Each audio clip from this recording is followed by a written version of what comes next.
Allahumma sholli ala Muhammad wa ala ali Muhammad kama sholaita ala Ibrahim wa ala ali Ibrahim wa barik ala Muhammad wa ala ali Muhammad kama barakta ala Ibrahim wa ala ali Ibrahim innaka Hamidum Majid. Ya Allah, iyyaka na'budu wa iyyaka nasta'in. Ya Allah, telah datang kepadaku saudaraku yang bernama Mas Heri dan Mbak Sari memohon kepadamu untuk putrinya ya Allah yang bernama Adik Arsila, di mana Adik Arsila sesak nafas seperti asma ya Allah, kemudian dulu di umur 3 bulan mutah kalau diminumin ASI ya Allah. Dan juga Adik Arsila jika tiap malam ada yang menggerakkan kepalanya,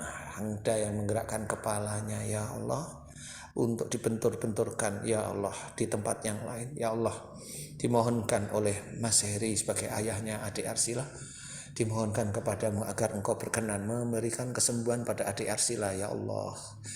Amin amin ya rabbal alamin. Ya Allah, jika sakitnya sesaknya Adik Arsila dan juga mutahnya Adik Arsila, jika mutahnya Adik Arsila disebabkan karena dulu ibunya Adik Arsila yaitu Mbak Sari sering kalau diberi masukan sama orang tuanya seringnya menolak ya Allah, seringnya menolak sejak remajanya, sejak akhir baliknya seringnya menolak ya Allah. Jika itu menjadi salah dan dosa, ampuni Mbak Sari sebagai ibundanya Adik Arsila yang selalu atau sering menolak nasihat orang tuanya baik dari ayah dan ibunya.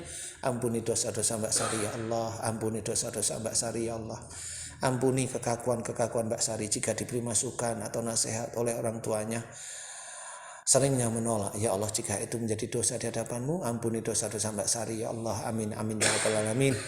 Dan aku mohon kepadamu ya Allah, lepaskan seluruh jin dan ifrit yang menguasai dari mulutnya Adik Arsila sampai tenggorokannya, sampai ke ulu hati dan lambungnya Adik Arsila ya Allah. Ampuni dosa-dosa Mbak Sari, ampuni dosa-dosa Mbak Sari yang sulit menerima masukan atau nasihat dari orang tuanya baik ayah maupun ibunya. Ampuni dosa Mbak Sari sebagai ibundanya Adik Arsila. Dan aku mohon padamu, lepaskan seluruh jin dan ifrit ya Allah yang ada di ulu hati, yang ada di lambung, yang ada di tenggorokan dan mulutnya ya Allah. Lepaskan jin dan ifritnya. Jika itu jin dan ifrit tersebut dikuasai oleh Dajjal, hancurkan Dajjalnya dengan kuasamu dan dengan kekuatanmu, hancurkan ya Allah. Subhanallah walhamdulillah wala ilaha illallah wallahu akbar wala haula wala quwata illa billahil aliyil adim. Kun. Ya Allah, aku mohon kepadamu jika sesak pada dadanya Adik Arsila ya Allah, jika sesaknya tersebut disebabkan karena kejengkelan atau marahnya ayahnya Adik Arsila yaitu Mas Heri ya Allah, yang sering menyimpan marah kepada ibundanya Adik Arsila yaitu Mbak Sari ya Allah, sering sekali aku mohon padamu, ampuni dosa Mas Heri sebagai ayahnya, ampuni dosa Mas Heri sebagai ayahnya. Jika marah pada istrinya diam, jika marah pada istrinya diam tapi tetap marah ya Allah. Jika itu menjadi dosa di hadapanmu, ampuni dosa-dosa Mas Heri ya Allah, yang tiap marah dengan istrinya Mas Heri diam ya Allah, menyimpan marahnya. Ampuni dosa Mas Heri, lepaskan jin dan ifritnya ya Allah. Dan jika jin dan ifrit tersebut dikuasai oleh Dajjal, hancurkan Dajjalnya dengan kuasamu dan dengan kekuatanmu.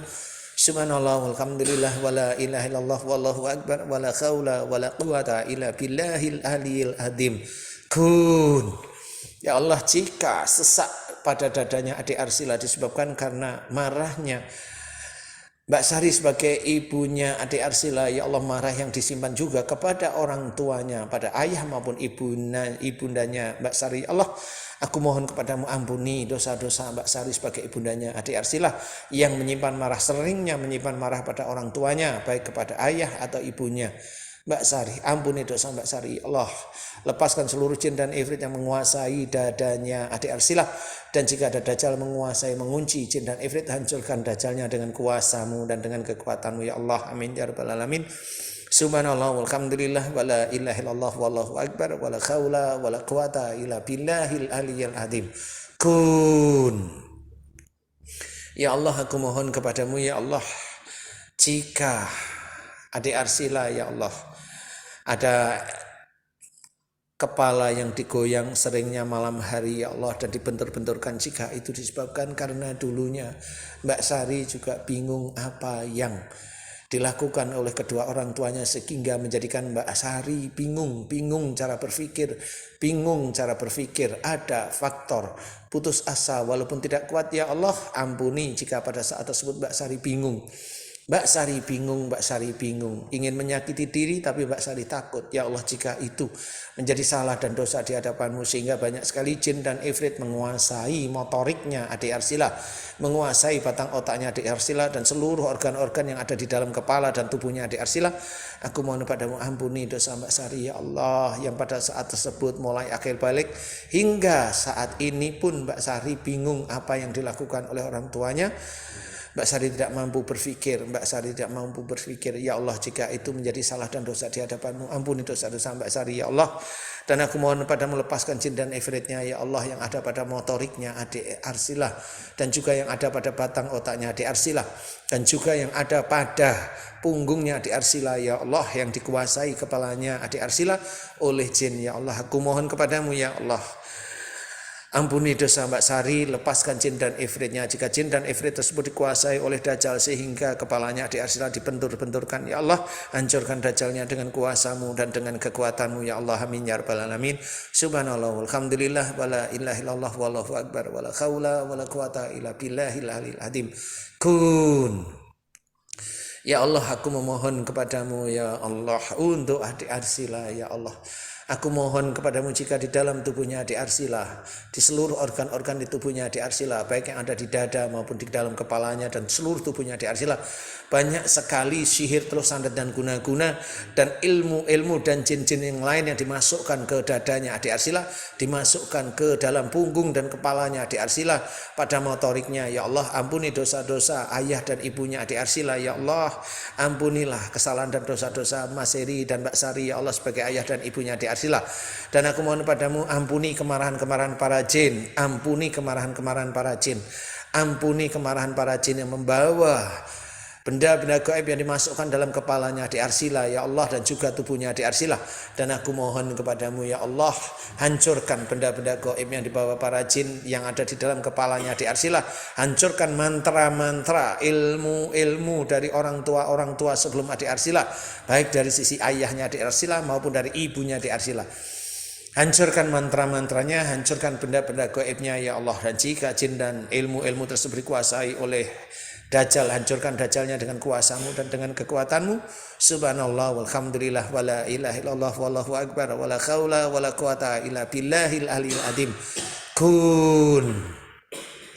Ya Allah, aku memohon kepadamu dengan kuasamu dan dengan kekuatanmu ya Allah. Ampuni ya Allah jika batuknya adik Arsila disebabkan karena diamnya orang tuanya adik Arsila, baik dari Mas Heri sebagai ayahnya maupun Mbak Sari sebagai ibundanya, jika marah diam. Ya Allah, jika itu menjadi salah dan dosa, ampuni dosa-dosa Mas Heri dan Mbak Sari. Jika jengkel dan marah diam, ampuni ya Allah. Dan aku mohon padamu, lepaskan jin dan ifritnya ya Allah. Dan aku mohon kepadamu, hancurkan Dajjal yang ada pada mulut tenggorokannya ya Allah adik Arsila dan hingga hatinya adik Arsila. Hancurkan Dajjalnya dengan kuasamu dan dengan kekuatanmu. Subhanallah walhamdulillah wala ilaha illallah wallahu akbar wala haula wala quwata illa billahil aliyil azim. Kun. Ya Allah, mohon padamu, berikanlah kesembuhan pada adik Arsila ya Allah. Amin. Ampuni banyak salah dan dosa Mas Heri dan Mbak Sari sebagai ayah dan ibunya adik Arsila. Ampuni banyak dosa-dosa beliau ya Allah. Ampuni banyak dosa-dosa beliau ya Allah. Dan berikanlah petunjukmu kepada Mas Heri dan Mbak Sari, agar Mas Heri dan Mbak Sari bisa menjadi orang tua yang soleh dan soleh di hadapanmu ya Allah. Amin amin ya rabbal alamin. Subhanallah walhamdulillah wala ilaha illallah wallahu akbar wala haula wala quwata illa billahil aliyil azim. Kun. Ya Allah, mohon padamu, berikanlah kesembuhan pada adik Arsila ya Allah. Amin. Mudah-mudahan dengan semuanya adik Arsila bisa meningkatkan iman, ketakwaan adik Arsila kepadamu ya Allah, dan juga ayah dan ibunya kepadamu ya Allah. Amin amin ya rabbal alamin. Alhamdulillahirabbil alamin.